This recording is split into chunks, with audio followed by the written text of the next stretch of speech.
Tonight we're going to begin by just saying out of Eden now in chapter 4, the seed war continues. You say, the seed war, what do you mean? Well, I've tried to explain to you the other day in a recent sermon that we are in a seed war, a genetic war, a heritage war. And you say, okay, how does that work? Well, Mary was told by God the Father that your seed will bruise the head of the serpent, but your seed will also receive a heel wound. Well, that's kind of an obscure little thing that we talked about the other night. But it's saying that one day down the road that there's going to be two lines, two divergence of good and evil, black and white, in and out, up and down. And so this division is between the devil, Lucifer, and those that follow Jesus. Eventually, Jesus received that heel wound, that temporary wound, but the Lucifer he'll get his day. In other words, there's going to be a day coming when he'll get his, as we say. So now, the beauty of Jesus is his undying quest to redeem us. I want you to get that. We can't get away from this. I mean, that's the beautiful thing about Jesus, is he is there to redeem. That's why he came. That's what he preached about. That's why he died on the cross. That's why he rose again. He came to redeem his children and to buy us back. In contrast to our enemy, the Lucifer, the serpent, who is constantly, now tonight we're going to notice, he's constantly crouching at our door. Now this is obscure ancient language that we're going to pick up in a story we're going to tell tonight, but it's so accurate, and we get the meaning of it. We just instantly we see evil is crouching at our door. In other words, it's waiting to get us. It's crouching and hiding, ready to pounce. And so we're going to watch that, and he's going to try to capture you and to kill you. And evil it doesn't like you. Now today, in Genesis 4, we're going to watch the effect of sin begin to surface now in the next generation out of the Garden of Eden. The next generation, sin and the seed war continues, and it begins to surface right in the first two human beings that were born to Adam and Eve. Now, Adam and Eve were created straight from the hand of God. Sunday morning, I want to stop here just a moment. Sunday morning, I'm going to preach on why Jesus was born of a virgin, and the seed war. It's about the seed war, and we're going to talk about then. But when we talk about how Mary's lineage is traced back, when you trace it back, it says, and to Adam, to God. In other words, God created Adam, and then he passed that on down, and it went straight on down to Mary. But we'll talk about that Sunday morning. Now, we know it is true that the sin of Adam and Eve was passed on to their children. We know that. We understand it. Dogs produce dogs. Cats produce cats. Horses produce horses. Humans produce sinners. Okay? You see where I'm going with this? Okay, because Adam and Eve were sinners, so that's what happened. So we get it passed on. But we don't have to just stay locked into it. Now that's the good news tonight. If there's anything I can tell you out of the sermon I'm going to preach tonight, that there's redemption. The gospel story is in that you don't have to stay locked in to what you got, to what you were given, to your lineage, to your heritage. You don't have to stay locked into that. You can choose to step up. You can choose to be different. You can say no to some things, and you can say yes to the things that matter. So we're going to see that you don't have to stay locked into that. Okay. In Genesis 4, we're going to watch this all begin to happen. Now, will their children choose the seed of the serpent, or will they choose to follow the line that will eventually produce Hamashiach, or the Messiah, Jesus? Which will they do? What will Adam and Eve, their children? Cain, Abel, Seth. We're going to walk right down in that line. What are their kids going to do? Will they choose the one seed line, or will they choose the other seed line? They get to choose, and you and I are no exceptions. We also get to choose. We can choose to live a holy life and say no, or we can simply not choose to follow the Lord. Today we're going to deal with an issue that is a little obscure that I don't really have an answer to, and that I think we can understand enough to preach from it. But why was Cain? What was his problem? I'll just put it like that. What was Cain's problem? Why did God seem to not favor him, or not like him, or not accept his sacrifice, his worship? Why did God not accept Cain? It's kind of a question that we're going to have to deal with tonight. And I don't know that anybody has a direct answer. I think I can bring the due weight of biblical experience to bear on it and make some sense of it. But I want you to know that, please, you need to pray and ask the Holy Spirit to show you exactly what that means. Now, here we go. We're in a new world. New human beings human beings are new. We're just Adam and Eve, first son, second son. We're in a new world. The future was absolutely bright. It's dimming, of course, because of the sin, but it's bright. They can choose whatever they want. The first seed war casualty is going to occur tonight in our story we're going to look at. It killed us all, quite honestly, because sin brings death. Sin does bring death. So what happened in Eden? This came to me this morning, and I grinned when whoever gave me this idea. I'm not going to blame it all on God, but what happened in Eden didn't stay in Eden. What happens in Vegas stays in Vegas. What happens at Grandma's house stays at Grandma's house.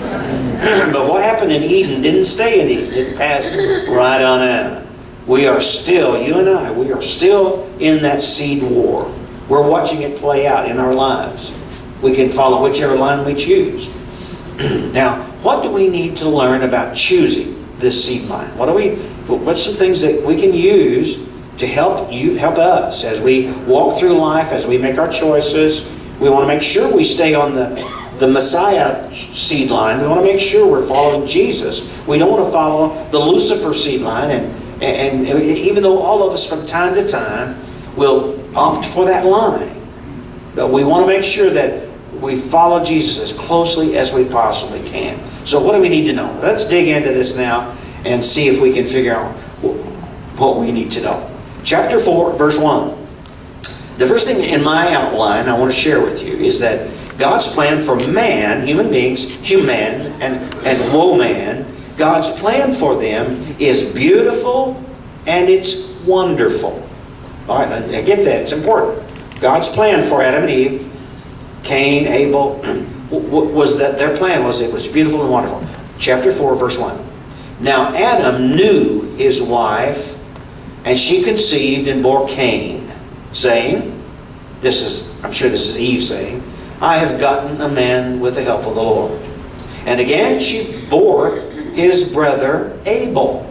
Okay, this is where we get the word, the biblical understanding of knowing. It's that word of sexual understanding. It's a reproductive. It's referring to sex, and that's what the Bible refers to when it wants to talk about sex. It will say, and Adam knew his wife. It was a beautiful thing. And I've taught you this before. There is always in the Bible a rule called the rule of the first mention. And you need to always be aware of the rule of the first mention. When something is mentioned for the very first time in the Bible, it is always mentioned in a way that God planned it to be carried on out all through time.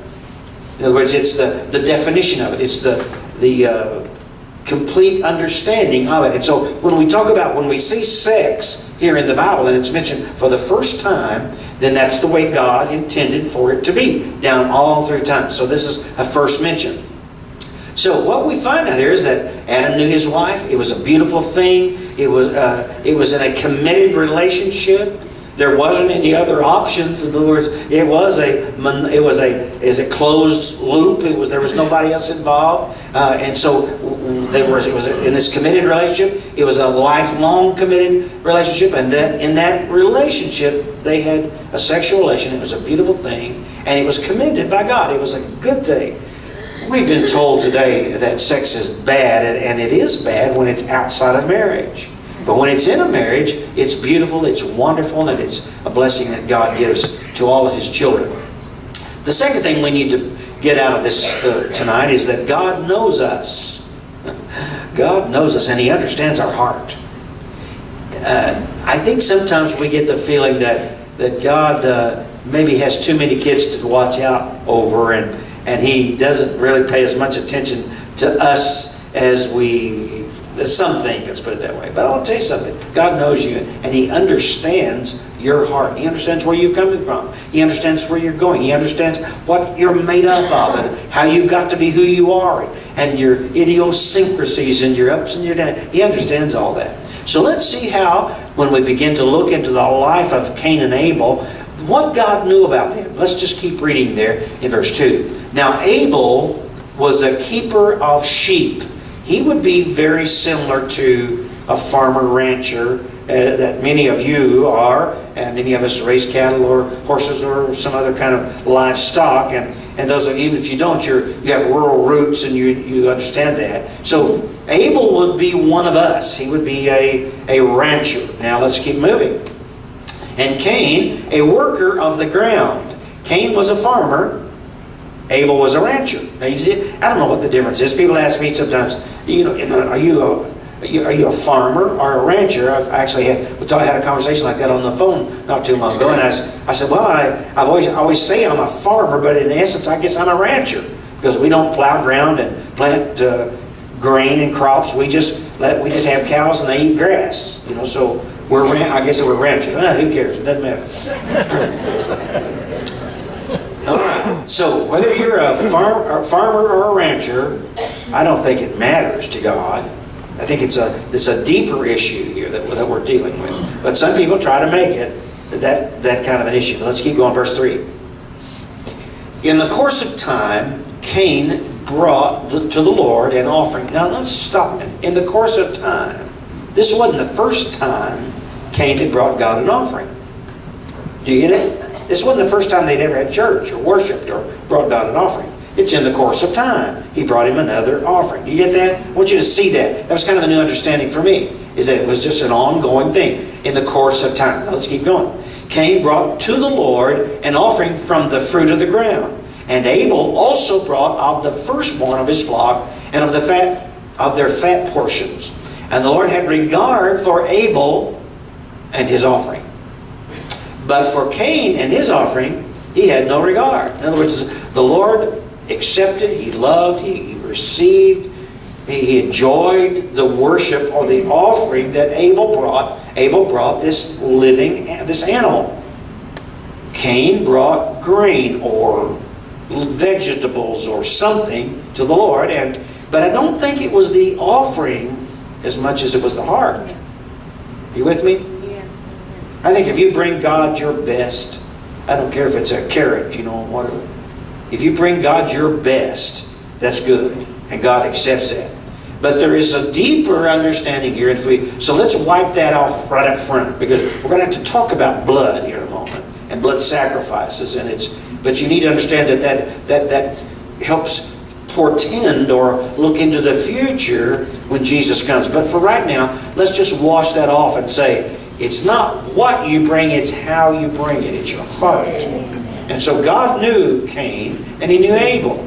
All right. But with that aside, then we're going to move into another level of thinking here. Verse 4. And Abel also brought of the firstborn of his flocks and of their fat portion. And the Lord had regard for Abel and his offering, but for Cain He didn't. Now, we don't know exactly why Cain was not regarded. We simply don't know.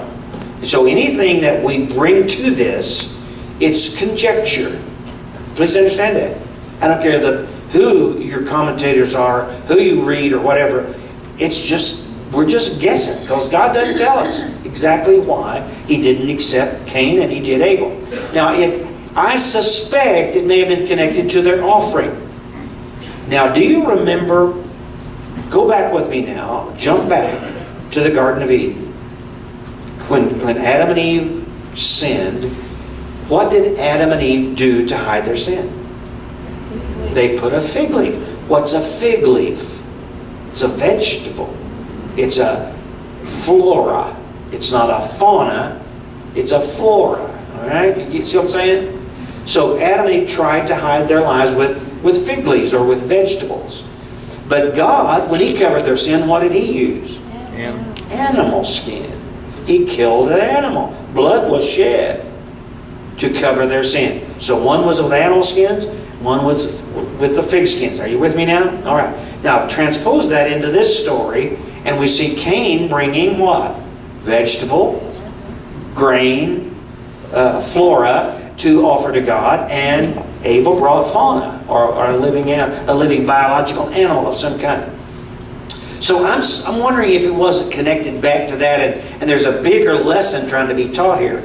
But I'm telling you, it was probably a heart matter, and I'm not going to get away from this. Abel may have sought God and loved Him with all his heart, and maybe Cain was a little more self-interested. I suspect that's the real answer. And we learned later that Cain was angry. And I don't think Cain was just angry after this. I think Cain was an angry man, period. And as you read this, we sort of get some things that are, now, we see some kind of some insights, idiosyncrasies of Cain as the story unfolds. So, do you know why people get angry? Have you ever wondered how to define anger? It is expectations not met. All right? Expectations not met equal frustration. Frustration under pressure equals anger. So that may be a little insight for you to help you see, well, why am I so mad all the time? Because your expectations are not being met, and after a while they build up and pow! They turn into anger. Well, I don't know what you're talking about, preacher. Well, if my first wife was like, my second wife was like, if she'd just do like my first, you see what I'm saying? We get expectations, we get them set so high. Or if, if my wife, she can't cook like Mama did, Well, we have expectations set, and that's so deal with your expectations. If you want to start working on your anger, I think that'll help you. I won't charge you any extra for that little psychological babble there. Now, so I suspect in my heart that Cain was frustrated with God. Think about it. Don't know why. Don't understand it completely. He was the firstborn human being on the planet. He's the only person that had ever been born when he got here. But there was something frustrated. Was he mad at God for kicking mom and dad out of that perfect place called Eden? Could be. I don't know. We can dig into that all night long and try to figure out why Cain was angry. But it could be he was mad at God because they wanted to go back to the garden. They wanted to go back into that beautiful place, but now they couldn't. They were kicked out east of Eden and in the land of Nod. I mean, they were out there in the wilderness and having a hard time living. And I think he grew up maybe hearing Adam and Eve tell the stories of the garden and how beautiful it was, how wonderful things were, how easy life was, and now how hard it was. Maybe Cain was angry at God. Now, see, the reason I say that, because I know none of you would ever be angry at God. At least you wouldn't admit it. But the truth is, many people are. Many people are angry with God. Why did you make me like this? Why do I live like this? Why aren't I rich? Why aren't I good looking? Why was God, you could have done better, God. All right? I want to just leave that there, and if, as they say, if the shoe fits. Okay. So for whatever reason, one was accepted and one was not. Not every person now is going to follow God. Did you know that? Not everybody's going to be saved. That was hard for me as a young evangelist to try to get through my head and to figure out not everybody's going to be saved. There's some people that are going to reject the Lord. They're not going to be. Now God didn't make it happen, but some people are going to reject the Lord all the way through. Now let's keep moving. Let's finish verse 5. Because there's a new insight here I want you to see. And that is that salvation is for both seed lines. All right? Salvation is necessary for both seed lines. The good seed line, you can't be ever good enough. And the bad seed line needs it just as much as the good seed line. Are you with me? A lot of people think, well, want to make good choices. I'm going to live a good life. I'm going to be moral. I'm going to do everything just right. When I die, God will just say, well, welcome into heaven. You've done such a wonderful job. Well, baloney, all right? Could I just say it like that? Nobody does that wonderful a job to deserve heaven. Let's keep reading verse 5. So Cain was very angry, and his face fell. I get tickled. You can tell when people are angry, can't you? They don't have to come up and tell you. I mean, they show it. The Lord said to Cain, verse 6, the Lord said to Cain, why are you angry, and why is your face fallen? If you do well, will you not be accepted? And if you do not do well, sin is crouching at your door.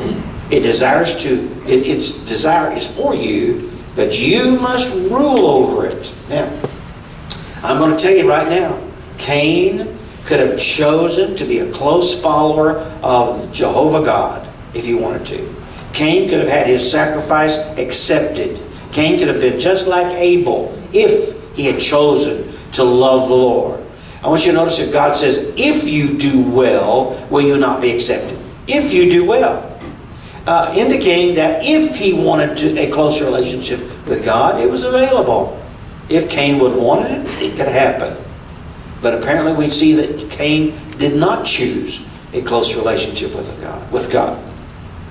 Now there's a problem with choice. Because if you choose to follow the dark seed line, another force is engaged. Did you notice that? When you choose to walk in the seed line and the seed war, when you choose to take sides with Lucifer, you get added on enemies. Did you notice this? Everybody gets them, but it seems like those who choose the dark side get more than those who choose the light side. And it says here, sin is crouching at your door. It's crouching. I believe this with my heart. With watching people, as I've pastored for 50 years or more, I've watched how that people that have dark hearts, people who have just made poor decisions over and over again, they just keep making poor decisions. It seems like they cannot turn it around. And I think it's because sin crouching at their door. And I don't want you to know that I don't want you to think it's irreversible. You can be saved. You can be forgiven. You can step back into the beauty of God's holiness and live a life where He's blessing you instead of cursing you. Right? But you choose that. Sin is crouching at your door. Now there's a problem, as I said. Notice sin desires you. Did you see that? I mean, this is God speaking. He says sin, it desires you. It wants you. It's hungry. It's lusting for you. It wants you. And if you join the fallen seed line and help bring in the evil of darkness, that's what he wants. Just as the serpent sought Eve and tempted her, so evil haunts and hunts you and tempts you. Yeah, we don't have to go looking for it, do we? We don't have to hunt it. We don't have to say, oh, it just comes. It comes easily. But, now get this, then he says, but you must rule over it. But you must rule over it. It's a willful choice. Did you get that? But we must rule over it. But you must rule over it. I read this and I wrote it in my notes. We prevent sin from ruling over us by allowing God to master us first. Without God as our master, we will be slaves to sin. Wasn't that accurate? I thought it was so good when I read that. How we fix sin is we let God be our master. Otherwise, we're going to be slaves to sin. Now, the third thing, or the last thing I want to talk about tonight, is a spiritual law is invoked when we choose the wrong seed war, and that spiritual law is death. Please, I don't want to be alarming. I don't want to scare you. I'm not one of those preachers that tries to get you emotionally hooked. I want you to come as a thinking person to the Lord. It requires emotion, I understand, but I don't want to draw you with emotion. But I want to tell you clearly that when you choose the wrong seed line to be in, and you join the wrong side on this war, you're going to die physically and spiritually. It's not you're going to die 2 times, physically and spiritually. But those that follow the Lord will only die once. Let's keep reading in verse 8. Cain spoke to Abel, his brother. And when they were in the field, Cain rose up against his brother Abel and killed him. Then the Lord said to Cain, where is your brother Abel? Poor dumb God, he only had 2 boys, he lost one. Didn't know where he was, right? Right? No. God knew exactly where Abel was. He didn't ask Cain where Abel was for information, did he? He asked Cain so Cain would know where his brother was and where he was in his relationship with the Lord and where he was. So he said, hey, where is your brother Abel? So God knew. He said, I don't know. Am I my brother's keeper? This ain't my day to watch him. You know, that's kind of a family joke. We'll say, somebody will call me and say, where's one of your brothers? I'll say, this ain't my day to watch him. I don't know. But it's interesting, and I don't want to delay here long, but we are our brother's keepers. We're supposed to be our brother's keepers. Those who are in the Christian family, we're to watch for each other and to lift each other up. So yeah, we are. Verse 10. And the Lord said, what have you done? The voice of your brother's blood is crying to me from the ground. What is blood? Blood is life. Blood is genetics. Blood is DNA. Blood is one of the seed lines. Blood is where the seed line runs. And God said, your brother's DNA, his blood, is crying to me from the ground. So we began choosing the seed war when Abel was killed. But Adam and Eve had another child. They had another boy. Adam and Eve had another boy, and his name was Seth. And in the birth of Seth, we get connected. And if you'll follow the genetics in the Bible, in the Old Testament, you'll see Seth was in the direct lineage of Enoch, Methuselah, Noah. Right out of the ark comes Noah and his boys, and out of the ark they begin to have more children. And down the line we come to Mary, and then Jesus. All right. The direct seed line comes through Seth. That goes all the way down to the Messiah, Jesus Christ, the one that receives the heel wound. So what we need to know here is that in verse 25, and Adam knew his wife again, and she bore a son and named him Seth. For she said, God has appointed for me another offspring instead of Abel. For Cain killed him. To Seth also a son was born, and he called his name Enosh. At that time, people began to call upon the name of the Lord. A lot of different people interpret that a different way. I simply think that's probably when they started using the name of Jehovah, Yahweh, God. But they called on his name. They began to worship him. But it was at that time. And it was through the line of Seth. It was through that boy. Not through Abel. Oh, I wonder what life would have been like if that boy of Abel had a line of children. We don't know. What would it have been? We never know. Because that line ended. Billions of people were never born because Abel was killed.